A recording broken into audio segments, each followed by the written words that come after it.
What's your concern?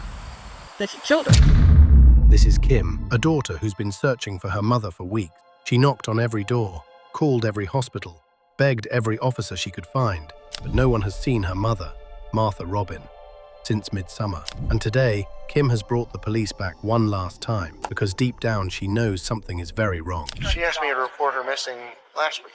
I saw that She call. convinced somebody to report her missing. You want to take all your stuff off? Oh, we have the dog? Do you see him? Hey, buddy. Inside, everything appears untouched. Ask the police! Somebody's been here because the bell's ticking in. Oh, he's been here. The question is what he did to her. Not a single pair of her shoes anywhere around here. If I were you, I'm not telling you how to feel, but this would be a relief. She's not here, but it doesn't look like there's any sign of distress or, all of her stuff's not thrown around. No signs of a struggle, no forced entry, just a quiet, lifeless home. To the officers, it's one more welfare check in a long week. But to Kim, it's the moment she's dreaded most. Because if her mother isn't here, then where is she?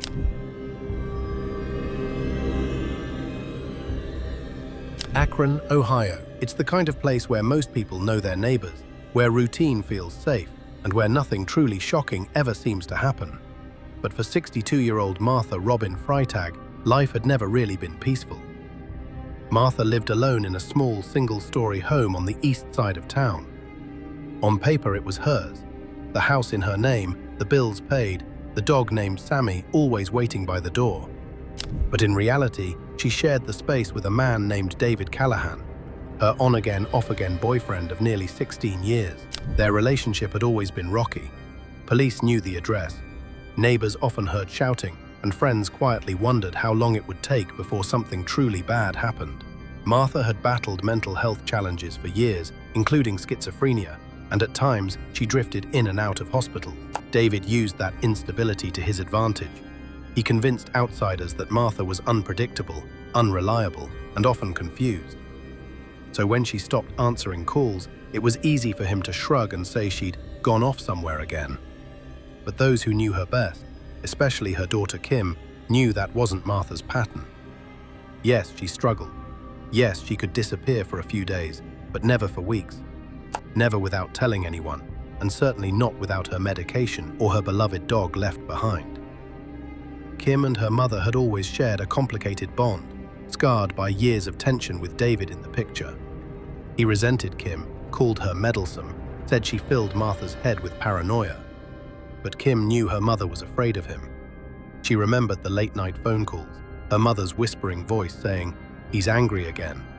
And then one night, those calls just stopped. So Kim went to the police, again and again, pleading for them to take her mother's disappearance seriously. At first, they didn't. Officers believed Martha had chosen to cut off contact, maybe gone off her medication, maybe just wanted distance. But as days turned into weeks, and weeks into months, the silence grew heavier. But I don't know if Do you he's... have a key to the house? No. Does anybody have a key? No. Because that's the problem. We've been out here. We were out here earlier. There's no mail. The trash was taken out. The neighbor said there's a lady that lives there by herself. The guy that was going to the yard. He said the guy doesn't live here anymore. Well, I've watched him walk out yesterday. No, he shouldn't be. Okay. There was a big dispute over this house. But the issue is we were pounding on the door earlier and no one answered. And we didn't have enough Right. to kick the door in and go look for her. But Well, it's been long enough. He should not be here. She owns this property. If I need to break in here with you guys here, and if you think she'll press charges on me, that's fine. I want to know what happened to her. She's not going to press charges on me. That's not the and problem. she has a mental illness. Yes, she does. And But she is. Do you know if she's taking her meds? No, I don't know. And now he's got her phone, back minutes on it or whatever, and he can use Facebook from it, but get on her account, and he can send messages, but nobody can answer the phone. Can't hear her voice though.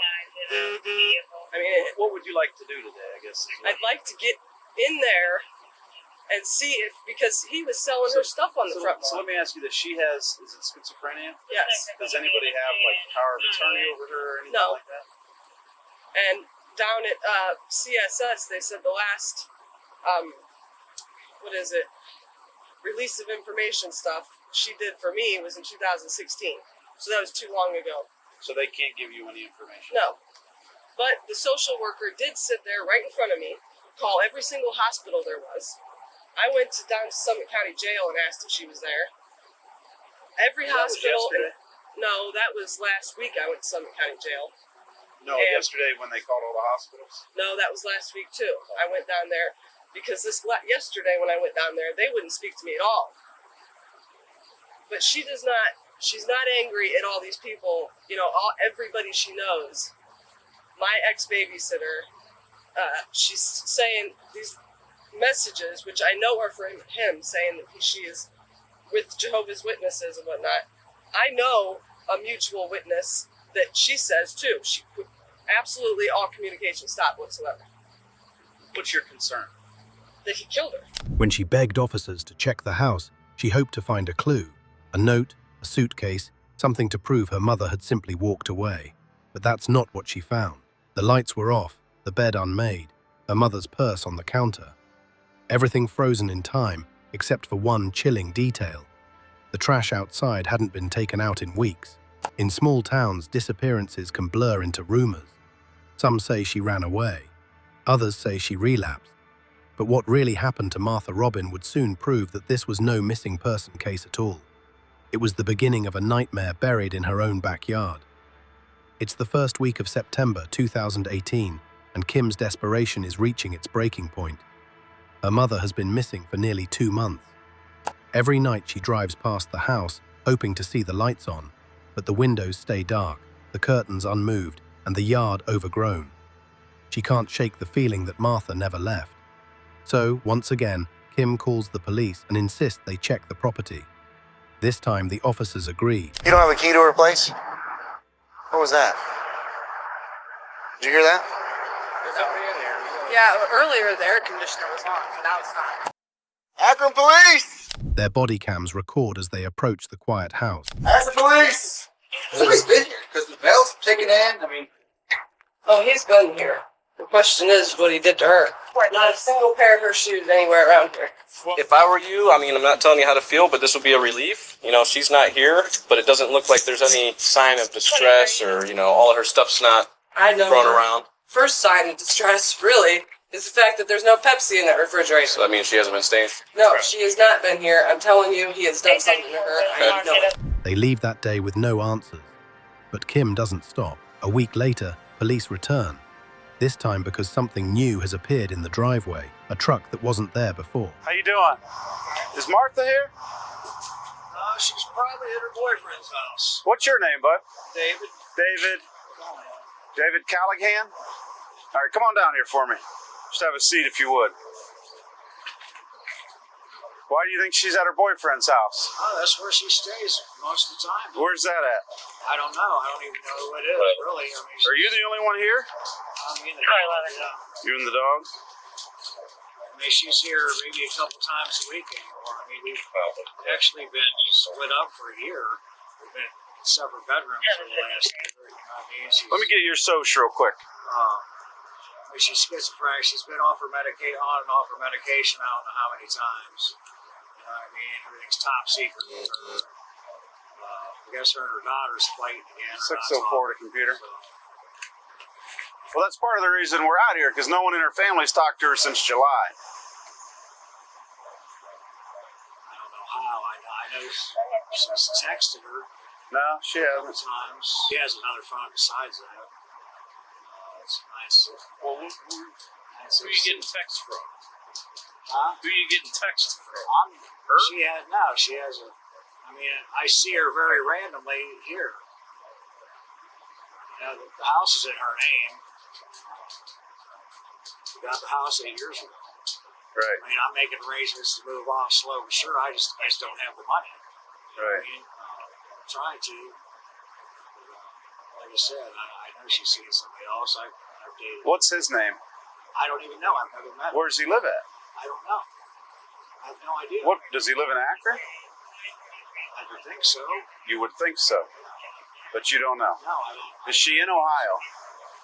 Yeah, as far as I know, yes. When's the last time you talked to her? I don't know, probably say 5-6 days ago, maybe. Where was that at? That was here. After that visit, Kim tells the detectives something chilling. Her mother's social media accounts have suddenly become active. Messages are being sent, but the words, the phrasing, the way she types, it's all wrong. Someone's pretending to be Martha. There's messages yesterday. A message was sent to her brother saying, oh, her phone can get messages, no calls though. It won't load minutes. Okay. So I was sending her messages from her mother's phone saying, this is your daughter. I want to know where you're at. Oh, I'm at the Kingdom Hall in Kent with friends. I said, okay, stay there. I'm coming right now. Oh, I'm not there. You don't know where I am. Well, you just said you were there. Where are you? Oh, I'm eating now. Then there's a post on the Messenger. All of her, the way she types is completely different. It's enough to convince detectives they've been played, and all signs point back to David. When they confront him again, his story changes over and over. So you have no idea what this boyfriend's name is? No. You have no idea where he lives? No, I've never met him. Does she get Social Security? Yeah. Who's cashing her checks? She handles her. Okay, well, who's cashing her checks? Her signal 37 not verified, 166 north. So you don't cash her checks? District 1. You don't cash her Social Security checks? No, she don't. She doesn't get an actual check. What'd she Pretty get? sure it's like mom. You have access to her accounts? You haven't been using her accounts, have you? She pays the house note, which is it's only $250. I pay the utilities, and we split taxes when they come in. Because my sister just put it in her name. You just told him that you split utilities. Well, basically, it depends on how much utilities are, whatever happens. So if she hasn't been here, how is she giving you half the money? For the signal 37, two females on scene. She's here randomly No a couple times passcode. a week. I mean, she's District staying 1. with whoever he is. You know, I don't. It's not an issue with us. Like I said, we've been in separate bedrooms for the last year. You know, just 8:15. we've been together for 15, 16 years now. So I had problems last year. Just trying to be adult about it, you know, and split. So she decided to move out, but she's... No, she's not moved out. When's the last time she lived here? She still lives here. When was the last time she stayed here?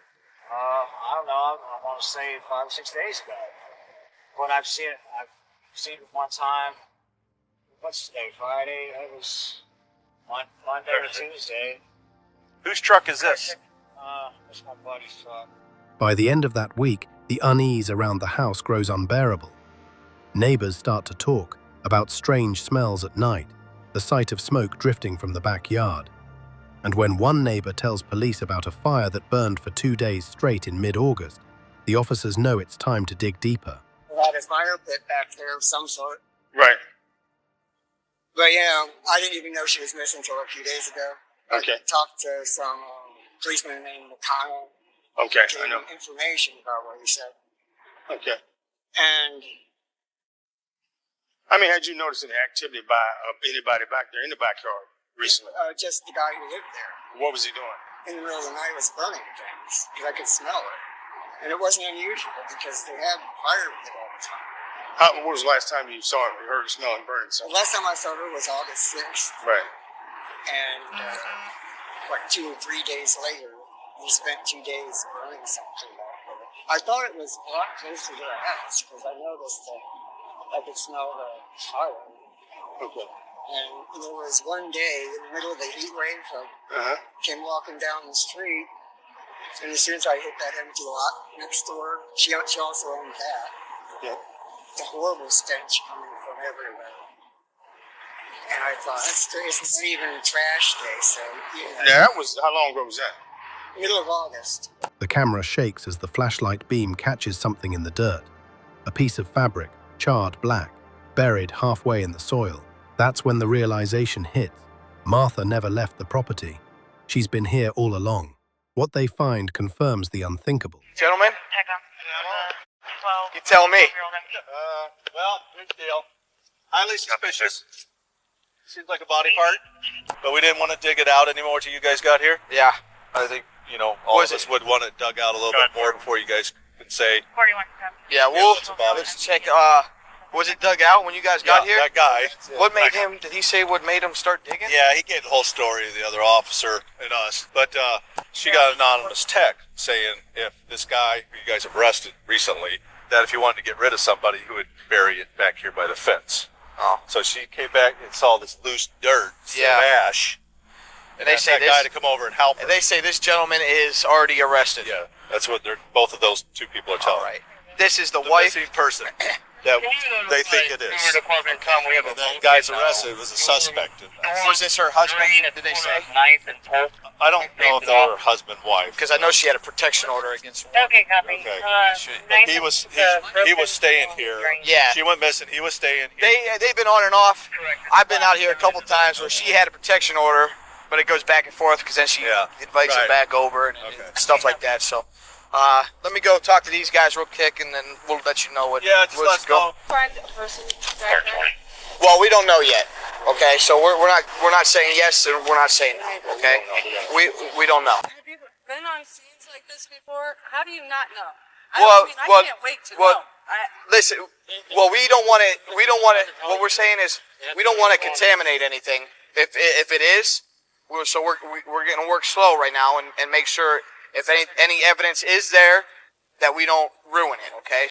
We want to give the best chance to somebody. Are the crime scene people on their way? Yeah, well, our sergeant's back there talking to EMS, and we'll get everything going, all right?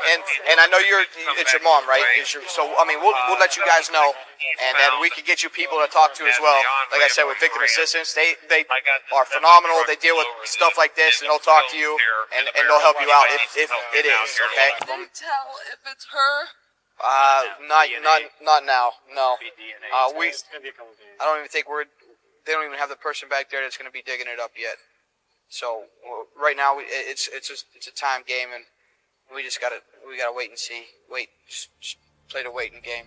While investigators wait for DNA confirmation, they already know who their prime suspect is. Inside the station, David Callahan sits alone in an interrogation room. A grey-walled box with nothing but a table, 2 chairs, and a camera pointed directly at him. At first, the detectives keep it casual. So, Robin, were you guys like boyfriend, girlfriend? Yeah, we've been together since 2002. Okay, a long time. It is a long time. I mean, we planned on getting married 2 years ago, and just started arguing over little stuff. She's schizophrenic. Okay. You know, she goes on and off her medication. It's like one of them things. I don't know if you've ever dealt with schizophrenic. Well, through work. You know, once they get something set in their mind, that's how it is. And, you know, I would have to leave numerous times, you know, just to diffuse the situation. She was diagnosed and had a doctor and everything? Yeah, she was on disability long before I ever met her. Oh, okay. 2002. Did she go to like CSS or anything, or? Not as much as she probably should. Okay. I know she was years ago. Now I think it's every few months. Okay.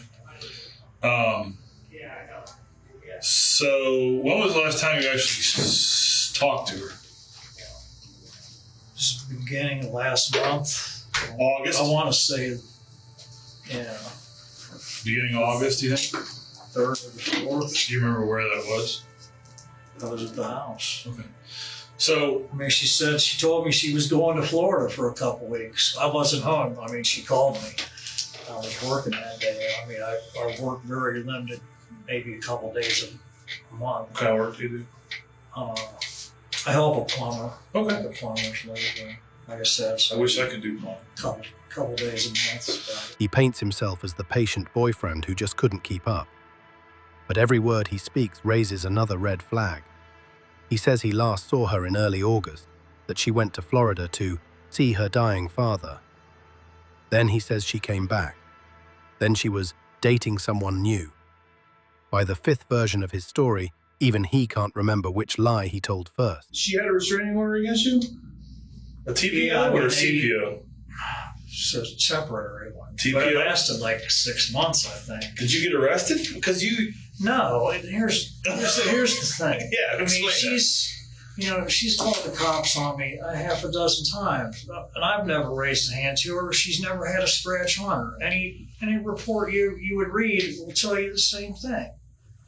You know, she gets mad and I leave. She thinks I'm out humping everything with a pulse out there that's female. You know, that's just, you know, why she originally got mad at me. You know, she just want to argue all the time, and I just felt, you know, leaving for a day or two at a time, you know, would just calm everything down, and it normally did. I mean, we've always worked things out, but I don't understand why she's not back around. I really don't. You know, they said she didn't go to Florida. I'm sick. Who said that? Her daughter. Oh, okay. I believe she's relapsed on, you know, back to smoke crack again. Because, you know, I found paraphernalia at the house. I mean, tomorrow's her birthday. Is it? I tried, I don't know, 3 or 4 times over the last couple of years to get her the 3-day evaluation or whatever they call it. Yeah. You know, the police would come out, the paramedics. She'd be standing on the porch, you know, screaming at them, screaming at me. They told me she don't fit the criteria for the evaluation. Well, what does? It can be homicidal. So she have to stab me in my sleep or do something, you know, really crazy? Yeah. And they say, well, she's an adult, we can't take her medication, so why don't you leave? Though it didn't sound like her and Kim had some problems too. Absolutely. I mean, they would go months on end without speaking to each other. It was at one point, you know, Robin didn't even have a phone number to talk to her mom and dad or her for periods of time. Yeah, no, you're absolutely true. I sensed they had some hard times now and then, and it sounded like she communicated with her a lot through her Facebook Messenger. David freezes. He doesn't answer. Detectives shift strategy. They push paperwork across the table, a money order receipt for Martha's mortgage, signed and dated weeks after she disappeared. There's some pieces missing to your story, Dave. And this, why we had you write this out, is the key. So, because that's your handwriting. And that's just that you just wrote your sister's name to me. I brought her back. The problem, Dave. The problem is this is August. And as you know, that is your girlfriend, the love of your life, Robin's handwriting. I said August. That was last month. That is September, where you paid the rent. So we can keep up this farce that Robin is still around. Correct? Okay, I've done this. I've done this numerous times for her. Well, you told me earlier you'd never done it. So you've never asked me if I've gotten a money order for her. He did ask you this. I did ask you if you ever made the payment. Yeah. So Dave, I did make the payment. Here's I went the and got the money order and gave it back to her. Here's the question. Here's the You were question. saying you didn't even know how much it was. Here's the question. You were saying you didn't even know how much it cost. You did say. Are you a heartless, no good bastard? Are you a heartless, you never asked me if I went and did bastard? that. Okay? He did ask you. If I made the payment to my sister, I never made the payment to my sister. I walked down to Speedway and got this for Robin. I've done it for numerous times. That's not what happened, Dave. Okay? You paid it, so we keep up this mirage that Robin is still around. And the answer is, do you want to be a heartless bastard? Or do you want some clothes? You want people to claw on with their lives? I'm telling you what I did. Tell us what you did. You're not telling us what you did. Tell us what you really did. That's what I did. Because for whatever reason, she didn't like walking down there or whatever from time to time. And I walked down there and got the money order at Speedway. Okay, they're from Speedway. I know where it's from. Dave, that is complete bullshit, dude. No. Okay. That is complete bullshit. You said you'd never done that. You did that to keep up the farce that Robin is still alive. I never made the payment to my sister. You did. That's your handwriting. His breathing changes, slow at first, then shallow. Huckle. He tries to laugh it off, claiming he was just helping her pay bills, that she asked him to. But the officers don't buy it. They've already pulled surveillance footage from the store where the money order was purchased. It's him on camera, Alone, detectives press harder, circling him like sharks. They mention the backyard fire, the smell, the neighbor who saw smoke for 2 nights straight, the charred soil that's now sealed in evidence bags. David leans forward, hands on his head. Oh, you tell us what's going on. You tell us what's going on, Dave, so we know you're not a heartless bastard, and I promise you can smoke all you want, all right? Not all you want. Not all you want. Well, Reasonable get it off your chest, Dave. You feel better. I mean, you guys feel a little bit better already, just knowing that you're going to make that decision. I didn't mean to do it. I didn't mean for it to end up like that. No, it's not a very... I didn't. I'm not a vicious person like that. It's not a very respectful way for a person to end up. I know it's not. I got scared, man. I'm really scared. All right. Just... Oh, God, man. I understand being scared, no doubt about that. So what was it, Dave? An argument or something, or what? She called the police on me again for no reason. I mean, really no reason at all. And I just snapped, man. Snap. He tells them that on a humid night in early August, he and Martha were arguing in the bedroom. She'd accused him of cheating again and threatened to call the police. He says he lost control, grabbed the half of an old axe handle she kept beside the bed, and struck her again and again until she fell silent. Because we had argued the day before, and I had left just to try and keep the peace.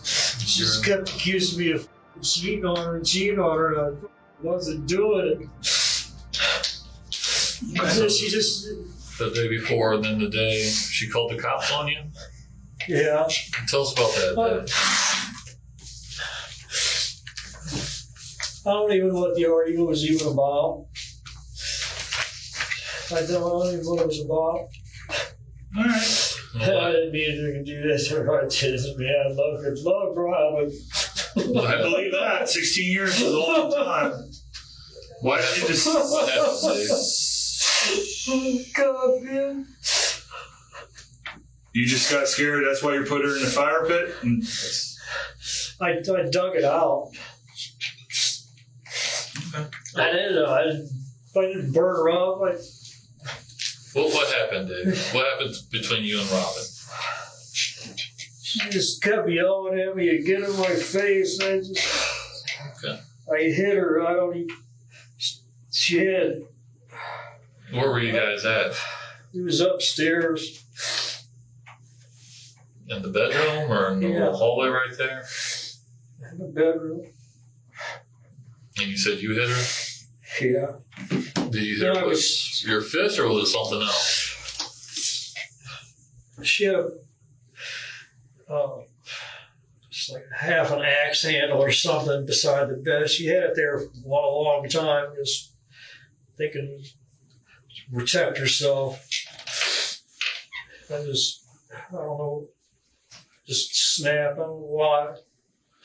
So you struck her with the half an axe handle? Yeah, I don't even know how many times. Okay. After you struck her, I choked her. Choked? It was over within 2 minutes. Did you use something to choke her or did you use your hands? It's a piece of... I got so scared I knew she was gone. I got a piece of rope. Would stick on it and try to make sure she was dead. God. The room goes completely still. You can hear the hum of the fluorescent light above them. What happened after Robin was dead? I took her out back and I dug it out. I don't know, a couple feet. And I threw her down in there and covered her back up. The confession is enough. David Callahan is arrested on the spot for murder, tampering with evidence, and abuse of a corpse. By the time the medical examiner confirms the DNA as Martha Robin, every piece of his story has fallen apart. What began as a missing person search has become one of Akron's most disturbing homicide cases, and a chilling reminder of how easily a victim's voice can be silenced behind closed doors. Martha had even filed for a restraining order once, begging officers to protect her. Hi, what's going on? Did you call us? Yes, I did. Okay. What's going on? I'm going to reinstate something that happened 14 months ago. Statute of limitation, I think, is 10 years, right? Is it not? Wait. 10 years? It's 10 years for statute of limitations. They know downtown about it. Some people already know about it. Okay. I called 911 that night, but 2 nights before I called 911, and he didn't come out, but he acted like a madman, right? And then the third night, I called again after it was already from 1 o'clock on, his acts, okay? And then I got a restraining order against him. And then he was, I don't know, what are you doing over there? I'm talking to you. Hey, why are you over there like that? Because I want to be. Okay. Well, I talked with the guy downtown. Okay. But over time, like so many victims of domestic control, she began to believe the lies he fed her, that she was safe with him. And that's what made this crime so cruel. David didn't kill a strained, he killed the one person who trusted him the most. Detectives sat across from him, silent, as he finished his story. When he was done, one of them finally spoke. Hey, just to let you know, they talked to the prosecutor. But right now you're going to be charged with murder, abuse of a corpse, and tampering with evidence.